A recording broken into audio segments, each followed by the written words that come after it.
Hai, halo Tribuners, kembali lagi dalam program Tribun News On Cam bersama saya Ruth Aurora, dan pada kesempatan kali ini kita sudah mendatangkan satu jurnalis yang sudah sangat senior ya. Dari tahun 2004 dia meniti karirnya dan sekarang sudah menjadi penulis juga, di mana tulisannya itu juga jadi bestseller.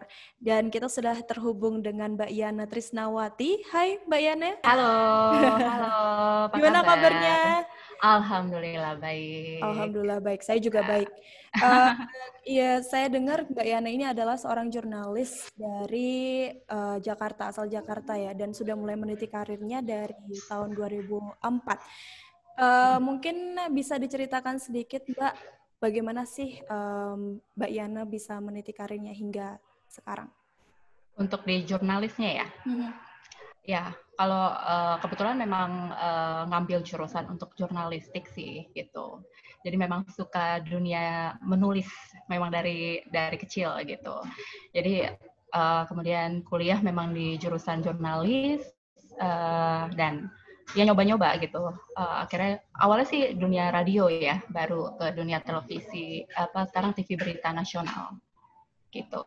Jadi 2004 sampai sekarang mungkin udah berapa ya? 16 tahun. 16, iya 16 tahunan gitu. Seperti itu. Dan bukan cuma jurnalis aja nih Tribuners, karena kecintaan beliau dalam menulis, dia juga sudah menerbitkan satu buku nih, namanya Aku Dengar Nasihat Mama, yang sudah saya kepo-kepo juga bahwa ini adalah buku yang menceritakan 10 kisah anak yang berbeda-beda untuk memberitahu kepada anak-anak bahwa kita harus mendengarkan nasihat mama. Mungkin boleh dijelaskan langsung sama penulisnya ya? Ya. Ya, jadi sebenarnya kalau buku ya yang sudah terbit di Gramedia itu sebenarnya sudah ada 4 buku itu, tapi mungkin yang 3 itu buku berseri gitu. Dan masih ada list yang lain, tapi masih proses terus agak terhenti kan karena bukan terhenti sih, terhambat karena corona kan ya. Oh. Gitu. Jadi kalau misalnya buku Aku Dengan Nasihat Mama, mungkin sudah ada yang punya. Kayaknya Ya, familiar sekali ya. ya. Ini udah cetakan ketiga, alhamdulillah. Alhamdulillah. Iya, sudah cetakan ketiga. Jadi buku ini sih sebenarnya karena awalnya memang kan saya tertarik untuk menulis yang menulis politik atau apa gitu ya. Tapi ketika punya anak itu jadi berbeda gitu.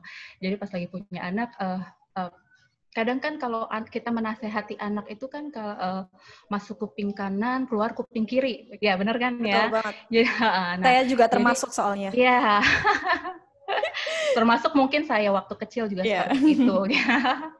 Ya jadi nah saya ingin gitu anak-anak saya tuh nggak selintas gitu mendengarkan nasihat ibunya gitu, nasihat mamanya. Nah kemudian muncullah inspirasi gitu ya, melihat tingkah laku anak-anak gitu. Oh saya pingin anak saya tidak melakukan ini gitu, atau anak ini tidak boleh melakukan ini gitu. Nah akhirnya ya itulah inspirasi itu hadir. Saya akhirnya buat buku Aku Dengan Nasihat Mama gitu, dan diterbitkan di Fantastic MNC Gramedia gitu kan, satu grup ya sama Tribun. Iya, betul. Iya gitu. Jadi itu mungkin dari keresahan, awalnya dari keresahan seorang ibu yang ingin anaknya tuh mendengar gitu nasihat orang tua gitu kan. Jadi ketika dia membaca, oh dia tahu, oh berarti saya tidak boleh ya melakukan ini karena ternyata Allah tidak suka gitu kalau saya melakukan ini gitu. Contohnya misalnya kalau membeli tanaman, membeli bunga atau apa gitu ya, berarti saya harus merawatnya. Oh berarti Allah tidak suka ya kalau saya tidak bertanggung jawab atas apa yang sudah saya misalnya membeli tanaman tapi tidak saya rawat gitu. Itu Allah tidak suka, kayak seperti itu. Awalnya kayak gitu. Kemudian disambut ya sama penerbitnya gitu, kirim naskah gitu kan ke beberapa penerbit, dan alhamdulillahnya di Fantastic MNC merespon gitu kan, dan kemudian alhamdulillah diterbitkan gitu bukunya. Alhamdulillah Ya, banget. gitu, dan ternyata buku ini di luar sana banyak yang suka gitu ya. Mungkin ibu-ibu juga punya keresahan yang sama gitu sama seperti saya. Jadi bukunya banyak yang membeli gitu, alhamdulillah gitu. Kemudian bestseller gitu ya, Iya, dan sampai cetak ketiga gitu, alhamdulillah. Dan insya Allah gitu, mungkin ada bisa sampai cetakan yang berikutnya. Amin. Doain ya. Karena memang ini sangat relate sekali dengan kehidupan sehari-hari ya, Mbak. Ya, benar. Karena juga kehidupan orang tua dan anak itu memang setiap hari pasti akan selalu bertemu dan selalu berhubungan. Lalu Mbak Yana ini kan adalah seorang jurnalis TV nih, yang selalu membuat berita tentang berita politik, berita kejadian dan yang lain-lain. Tapi kok tertarik nih untuk ngobrolin soal anak, maksudnya menulis soal anak. Kenapa nggak nyoba untuk bikin novel mengenai novel fiksi atau buku tentang politik mungkin? Ya, kalau novel sebenarnya itu saya senang nulis novel itu justru waktu zaman SMA gitu ya. Tapi memang waktu dulu kan hanya sekedar suka menulis gitu, tapi belum berpikir untuk dikirimkan. Ya, jadi waktu novel itu kan memang saya suka nulisnya itu di zaman SMA, malah novel ya. Tapi belum berpikir untuk dipublish, misalnya dikirim-kirim ke penerbit buku kayak gitu. Nah, seiring jalan waktu, memang saya kalau nulis soal politik mungkin lebih ke di pekerjaan saya sebagai jurnalis, kebetulan kan di TV berita nasional gitu kan ya. Jadi memang banyak nulis naskah yang berkaitan politik, kebetulan megang program juga yang lebih sering megang program talk show yang berbau-bau politik gitu. Nah, tapi ketika sudah menikah, punya anak, kayak itu saya yang sebelumnya tadi saya bilang. Jadi ada kok anak saya kadang kalau dinasehati masuk kuping kanan, keluar kuping kiri gitu. Jadi apakah ibu-ibu yang lain juga merasakan seperti yang saya rasakan gitu kan. Kemudian jadi muncullah ide-ide itu di kepala kita kayak gitu kan. Kita bikin tulisannya gitu seputar inspirasi dari anak-anak saya gitu. Misalnya tidak boleh buang sampah sembarangan atau harus merawat tanaman, kemudian tidak boleh pelit, harus berbagi. Itu hal-hal yang sehari-hari yang nasihat-nasihat yang sering kita sebagai orang tua kita sering nasihati gitu kepada putra-putri kita gitu. Tapi terkadang yang namanya anak-anak ya kadang ya suka tidak dilakukan gitu kan nasihat orang tua gitu. Nah, ini saya buat buku aku dengan nasihat mama biar jadi mereka mengingat gitu terus gitu nasihat orang tuanya kayak gitu. Dan mungkin juga bisa jadi membantu para orang tua yang ingin menasehati anaknya, tapi ternyata anaknya nggak dengar. Dengan buku saya mudah-mudahan gitu anak-anak Indonesia gitu jadi bisa mendengarkan nasihat orang tua, tahu apa yang perbuatan yang boleh dilakukan dan tidak boleh dilakukan kayak gitu sih. Tapi saya tertarik dengan Mbak Yana tadi yang ngobrol kalau misalnya pernah menulis novel waktu SMA. Itu ada keinginan untuk menerbitkan lagi nggak sih Mbak novel yang sudah ditulis waktu SMA itu? Aduh, kayaknya udah ini ya, belum sih, ada tawaran gitu, ada tawaran dari penerbit gitu untuk menerbitkan novel gitu kan. Karena mungkin pernah mendengar cerita saya dulu pernah bikin novel, dan mungkin ada juga penulis buku anak yang juga nulis novel gitu, novel percintaan atau novel keluarga seperti itu gitu. Tapi untuk saat ini sih belum ya, tapi nggak tahu juga nanti kalau misalnya ada kesempatan atau ada ide untuk mengeluarkan novel. Gitu. Ini saya tebak pasti novelnya tentang percintaan pasti. Percintaan zaman SMA. Suka ya, karena memang novel percintaan itu yang disukain sama masyarakat Indonesia. Betul sekali. Betul. Penjualannya lumayan bagus gitu kalau novel percintaan kayak gitu.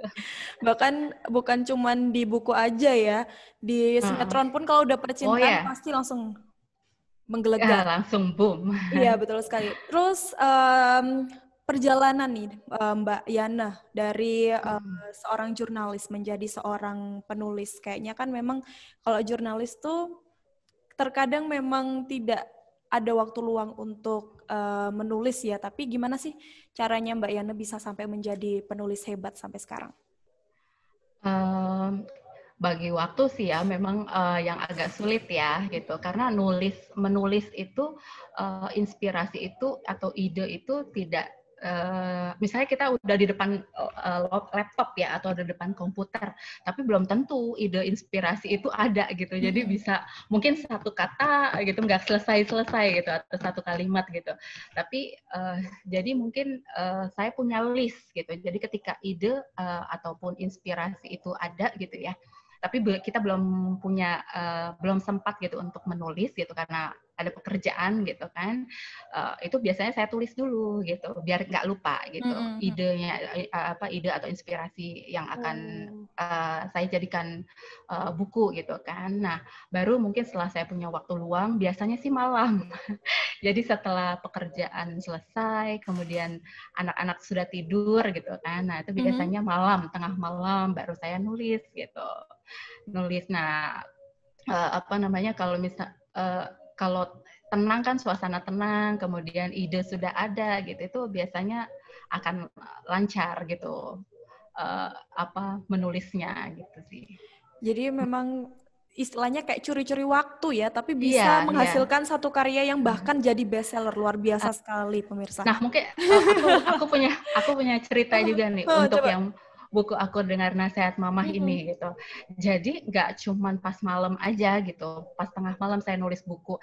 Jadi kebetulan kan rumah saya menuju ke kantor saya gitu kan di kawasan Pulau Gadung gitu kan lumayan jauh ya. Dan kadang saya kalau misalnya itu suka naik Transjakarta gitu ya. Di Transjakarta itulah saya nulis. Wow. Melalui handphone itu gitu. Jadi saya nulis melalui handphone, kemudian di Transjakarta gitu. Kalau ada ide dimanapun tuh ngalir aja gitu. Jadi aja Kalau satu cerita. kalau udah darah penulis tuh beda ya. Ya gitu. Jadi atau posisi misalnya lagi nunggu narasumber ya kan yang belum datang, sudah kontak terus ada ide nulis jadi.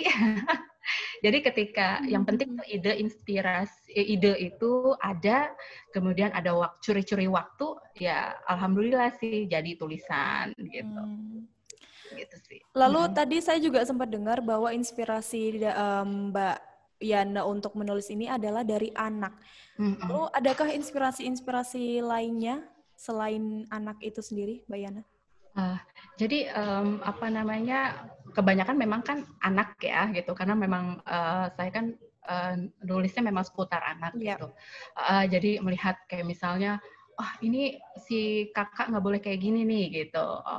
Terus nanti jadi inspirasi ide saya untuk menulis buku gitu. Atau mungkin saya juga waktu kecil itu saya suka dengan dunia peri. Peri gitu.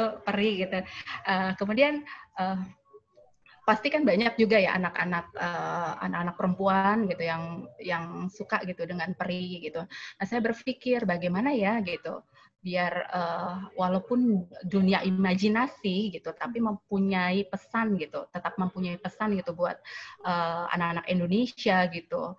Nah, akhirnya saya buatlah gitu buku gitu ya. Judul itu ini buku seri gitu, buku Peri di Negeri Kantana gitu. Ada beberapa buku, ada 3 yang sudah terbit di Gramedia, tapi ada 3 lagi yang akan rilis gitu. Jadi di sini tuh jadi karena kesukaan saya terhadap dunia peri gitu, jadi membayangkan waktu kecil gitu ya, pengen jadi peri bisa terbang atau apa gitu kan, cantik gitu, cantik, terus banyak yang suka gitu kan, tapi saya punya misi gitu, ini biar anak ini tetap punya pesan moral gitu buat anak gitu ya. Jadi tidak hanya sekedar menyajikan cerita imajinasi gitu. Jadi misalnya saya bikin ada seorang peri yang sebenarnya cantik gitu, tapi punya sayapnya kecil, jadi membuat dia tidak percaya diri karena merasa berbeda dengan peri-peri yang lain gitu. Oh, tetapi ternyata dia punya kemampuan yang lain gitu, yang tidak dimiliki oleh peri-peri yang lain gitu. Jadi, oh berarti kemudian berarti saya harus bersyukur, belajar bersyukur gitu. Jadi apa yang apa yang tidak saya miliki, tetapi orang lain miliki, tapi orang lain maksudnya apa yang saya miliki belum tentu dimiliki orang lain, berarti saya harus bersyukur gitu. Atau mungkin ada yang saya ada menggambarkan peri yang suka menjahili temannya, kemudian dia akhirnya tersadar gitu, oh berarti saya tidak boleh menjahili teman-teman saya gitu, kayak gitu sih. Oke, berarti jadi inspirasinya itu dari masa kecilnya Mbak Yana sendiri ya? Iya, Bahwa ada yang dari masa kecil dan juga dari anak Mbak Yana sendiri bahwa memang ada keinginan-keinginan anak kecil yang tidak tercapai bisa disampaikan melalui tulisan gitu ya, Mbak? Iya. Lalu dari seluruh buku yang sudah ditulis oleh Mbak Yana, ada nggak sih orang-orang sekitar yang dijadikan tokoh dalam bukunya Mbak Yana? Kebetulan di buku Aku Dengar Nasihat Mama itu sendiri yang aku buat itu nama-nama tokohnya itu tokoh nyata gitu dari nama anakku gitu. Jadi ada namanya Piu, Arum, itu nama anak-anakku. Terus kemudian ada nama-nama keponakan juga yang aku ambil gitu. Tapi memang inspirasi dari ke-10 cerita itu memang dari anak-anakku. Anak-anakku ada 2 tadi, Piu dan Arum. Gitu sih. Dan mungkin kayaknya aku tertarik nih dengan salah satu cerita yang dituliskan di Aku Dengar Nasihat Mama. Mungkin bisa dong Mbak diceritakan satu cuplik cerita yang ada di sana. Yang paling menarik banget nih menurut Mbak Yana. Kalau menarik sih sebenarnya menarik semua ya. Iya, yang paling menarik, yang paling ini banget nih. Iya. Gitu, cerita. Jadi aku punya cerita soal ini ya, pengalaman pribadi gitu. Ini kebetulan tokohnya aku ambil sendiri dari anakku Arum gitu ya. Jadi sebentar aku tunjukin. Jadi di sini ada judulnya Mama Sayang Zia. Di sini gitu. Ini pengalaman pribadi gitu, dan mungkin bagi ibu-ibu pekerja ini sering dialami gitu ya. Jadi ini bercerita soal anak yang sering mengeluh, bukan mengeluh ya, apakah orang tua saya, apakah mama papa sayang dengan aku ya gitu, kok mama papanya sering bekerja gitu, pulangnya larut malam gitu kan, sedangkan dia melihat teman-temannya diantar dengan orang tua ke sekolah gitu ya. Terus kemudian dia ada satu momen momen acara sekolah gitu ya, misal pergi ke suatu tempat gitu, tetapi biasanya orang tuanya tidak pernah menemani dia gitu, dan ada keinginan dari dia gitu, orang tuaku menemani aku gitu di acara sekolah ini gitu. Ya dia punya prasangka buruk terhadap orang tuanya, kalau sebenarnya orang tuanya nggak sayang aku nih gitu, punya perasaan seperti itu. Tapi ternyata dia punya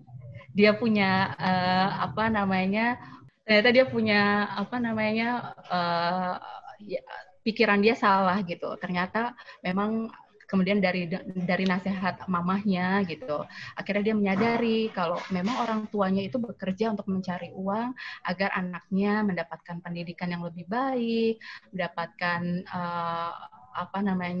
fasilitas gitu ya, fasilitas yang lebih baik gitu dari kedua orang tuanya gitu. Jadi bukan berarti orang tuanya tidak sayang terhadap dia gitu, terhadap anak-anaknya kayak gitu. Tapi kemudian happy ending gitu, karena ternyata sang ibu, sang mama akhirnya mendapatkan izin gitu dari kantornya untuk menemani sang anak gitu untuk di acara sekolahnya kayak gitu. Ada juga ya nasihat-nasihat sehari-hari gitu, misalnya ya yang tadi saya bilang tidak boleh membuang sampah, kemudian harus merawat tanaman gitu, karena juga makhluk hidup ciptaan Allah gitu kan. Dan beberapa cerita lainnya kayak gitu. Tidak boleh pelit, dengan teman harus berbagi kayak gitu.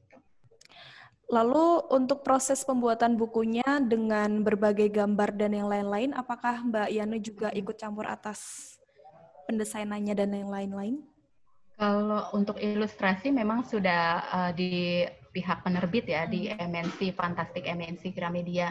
Tetapi komunikasi dengan penulis juga ada, tetap harus ada gitu. Jadi nanti kita dikirimin gitu, oh ini ilustrasinya seperti ini, kita suka apa enggak gitu, atau mungkin ada yang mau dirubah gitu karena nggak sesuai sama isi naskah kita gitu misalnya gitu.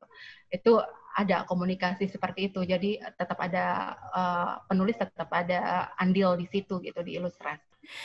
Ya, itu tadi Tribuners, bincang-bincang kita bersama dengan Mbak Yana. Luar biasa banget, banyak informasi yang bisa kita terima ya dari Mbak Yana mengenai tulisan dan juga parenting. Dan terima kasih buat Tribuners yang sudah menonton hingga akhir. Sampai bertemu lagi di Tribunnews on Cam yang lainnya. Bye-bye. Terima kasih sudah nonton. Jangan lupa like, subscribe, dan share ya.